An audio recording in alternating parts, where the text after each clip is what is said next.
Alright guys, what's going on? PapaStones here, doing a card review for July 30th Boomsday project. There's a lot of cards, so I'm just going to get right into it. Excuse me. Yeah, so we're just going to get right into it. These are parts that I've tried to select all these except for one. I'm on it's brand new. But yeah, so first we got Arcane Dynamo. It's a 6-mana neutral minion battle cry. Discover a spell that costs 5 or more. Just straightforward. It's very underwhelming. 3/4 stats are terrible, and discover a spell that costs 5 or more is not great. I mean, if it was like discover a spell from your deck that costs 5 or more, it might be not bad, but like this, it's bad because it's just totally random. So I'm gonna say 1. I don't even want to say 2. I'm just gonna say 1. I don't think this card will see any play. But you gotta go from 1 to super broken. Oh man, I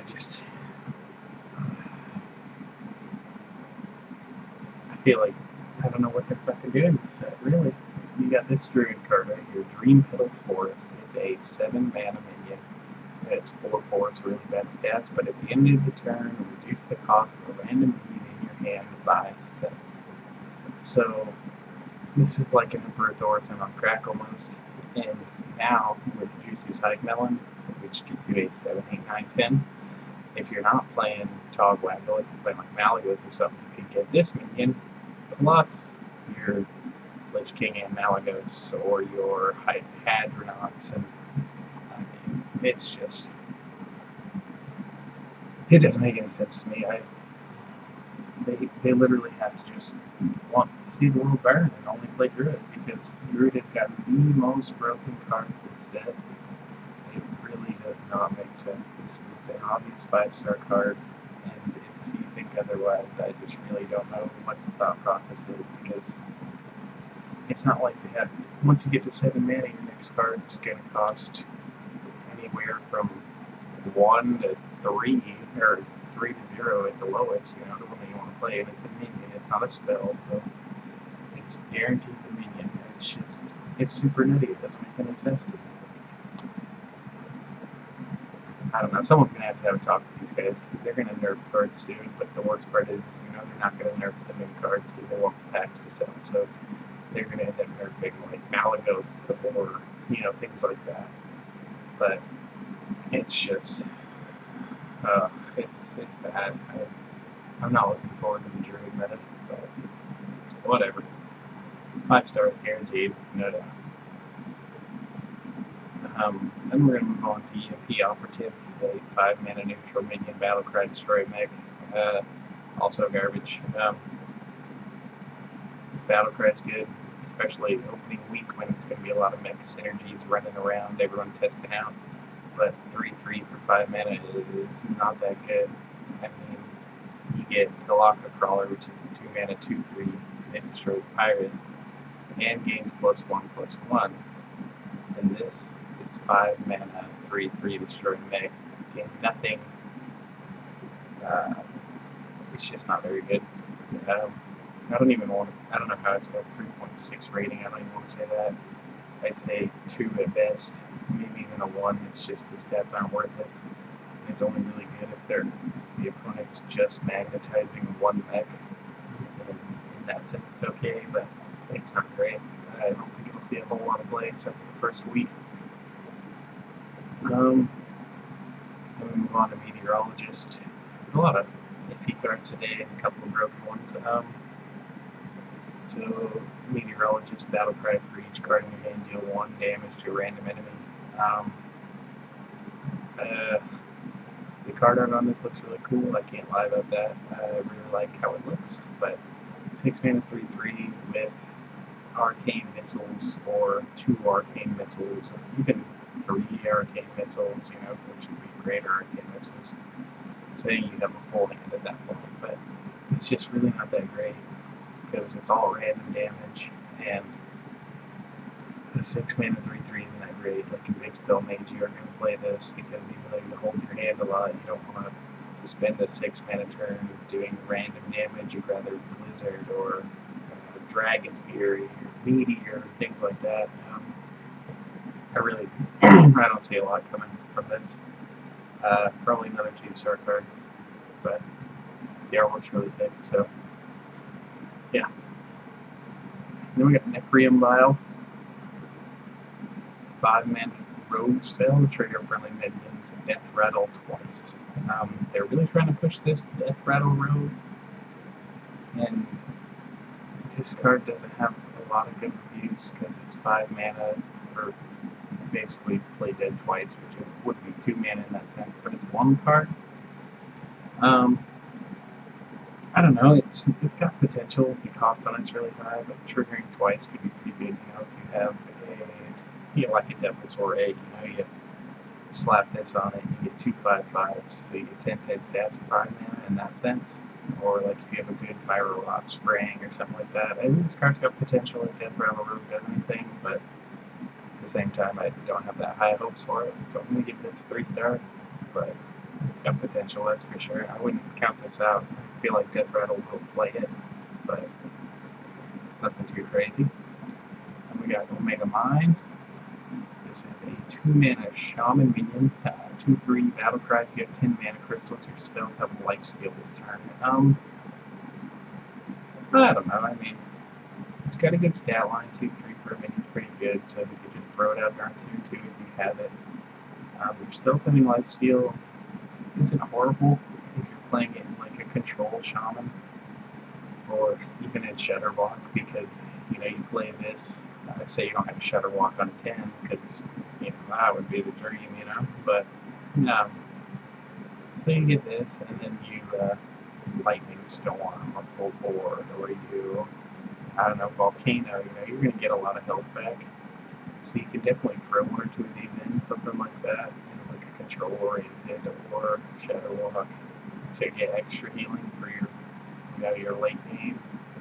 But realistically, it's just you gotta wait till 10 mana to get the full effect, so that kind of sucks. That's part of the struggle with all the Omega cards.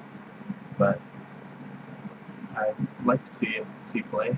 But I don't want to see it in Shutterwalk, but if it ends up anywhere, it'll end up in Shutterwalk if they cut space for it, but we'll see.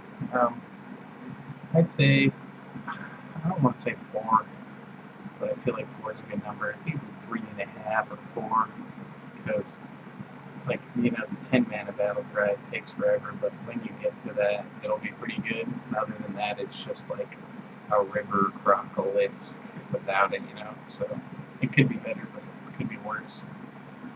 Then we finally get some Warlock cards, and it's plain and simple, realistically. The Soularium, or Soularium, however you want to pronounce it. 1 mana, draw 3 cards, at the end of your turn, discard them. So this card is really good, because you gotta imagine, you put this in the Heal Zoo, which is running around right now. It's still technically a tier 1 deck on meta reports. Turn 2 play this, or turn 3 play this.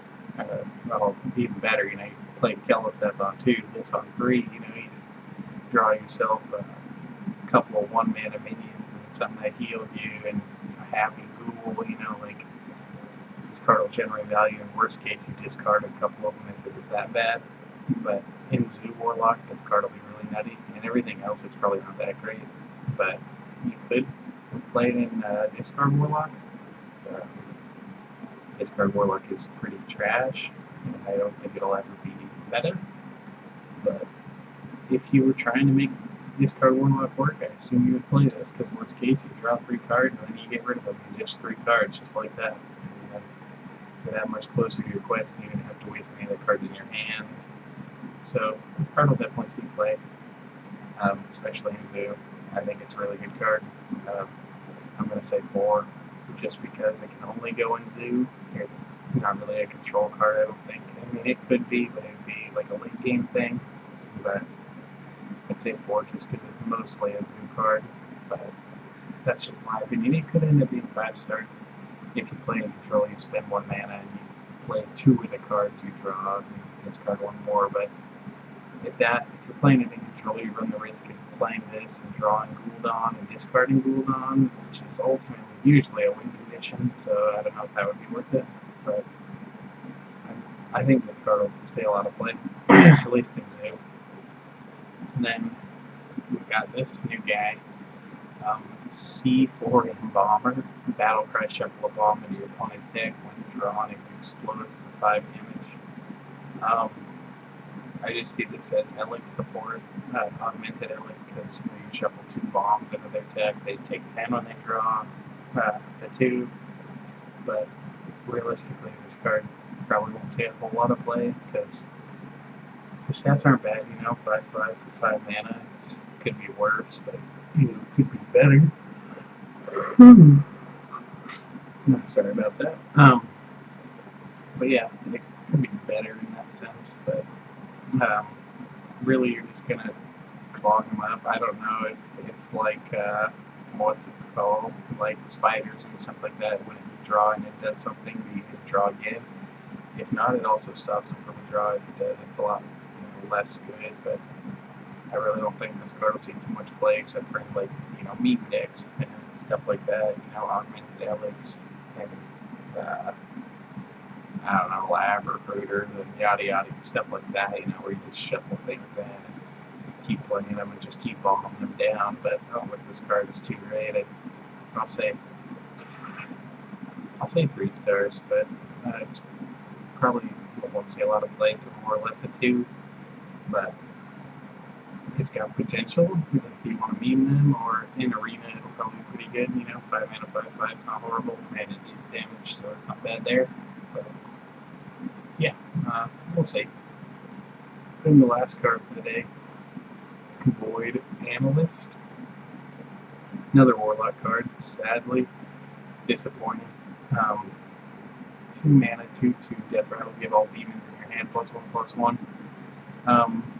Nobody plays Demon Warlock. It's like its own class. It's just, it hasn't been a thing in a while. Maybe in Wild's could see some play, but here I don't see much.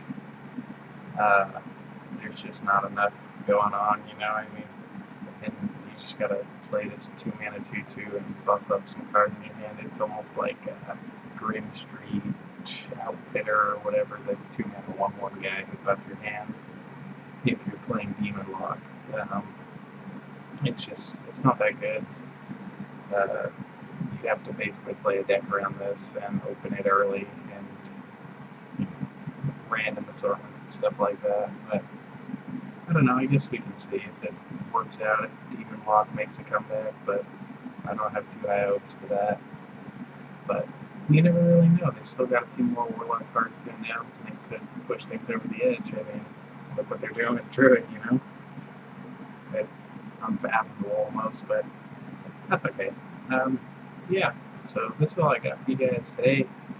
Stop by tomorrow. I'll have the next review. But until then, drop a like on this video. Comment, let me know if you agree or disagree, and subscribe to the channel. Alright, catch you guys later. Peace.